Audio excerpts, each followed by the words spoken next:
Bonjour à toutes et à tous.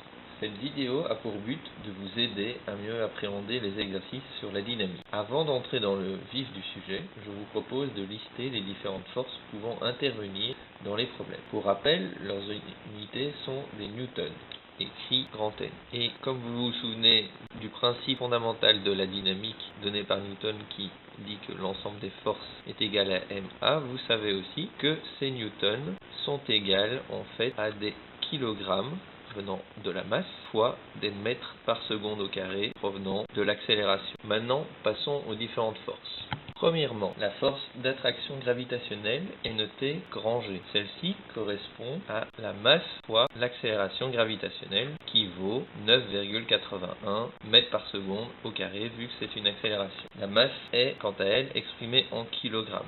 Je vous rappelle, elle est toujours dirigée vers le centre de la Terre. Ainsi, elle est dans le cas suivant, si c'est ici le centre de la Terre, elle va être dirigée comme ceci. Par contre, dans le cas où on a une pente, donc imaginons ici à la surface de la Terre, on a une pente, la surface est ici. Si on s'intéresse à un corps ici, là, elle va être légèrement inclinée, puisqu'elle est toujours dirigée vers la Terre. Comme remarque, attention que le poids est une force toujours présente, d'accord? Donc dans tous vos exercices, a priori, il faudra toujours l'utiliser, sauf si on mentionne quelque chose de contraire. Deuxièmement, la réaction normale, notée R ou N. C'est la force exercée par le support sur un objet qui est posé. Cela vient de la loi d'action-réaction de Newton. Elle est toujours perpendiculaire au support et dirigée vers le haut, mais elle varie en intensité selon les cas. Ainsi, elle s'exerce comme ceci à la surface de la Terre, vous avez comme ceci, elle va ici vers le haut, tandis que si on est à la surface de la Terre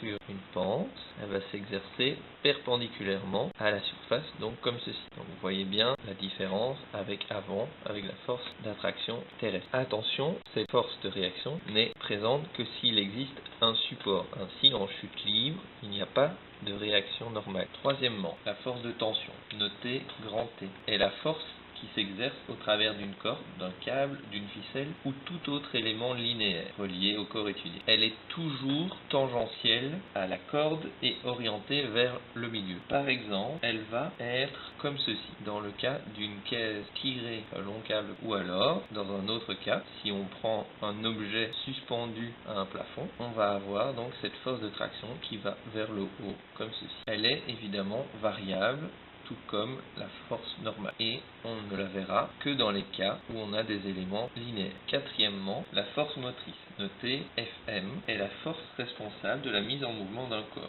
Par exemple, la force motrice pour une voiture qui démarre, ou la force musculaire pour un muscle qui se contracte. Sa direction et son sens sont déterminés par le mouvement. Comme le montre ce premier exemple, vous voyez que si on considère que la voiture va vers la gauche, on devra considérer une force motrice de même sens pour expliquer le mouvement. Elle est donc aussi variable et n'est pas présente dans tous les cas. Cinquièmement, il y a dans tout mouvement des forces de frottement, notées F petit f, qui vont dans la même direction que le mouvement, mais de sens opposé. C'est une force qui s'oppose au mouvement. Des formules y sont associées en fonction du type de frottement. Je vous renvoie aux définitions vues au cours. Mais la formule principale utilisée, F est égal à mu fois n la normale, où mu est un coefficient de frottement qui peut être de deux types, sec ou fluide. Toutefois, on les néglige habituellement dans le cours, sauf mention contraire, ou sauf si, de par l'énoncé, vous devez considérer qu'il y a eu des forces de frottement. Ainsi, si vous passez par exemple d'un MRU à un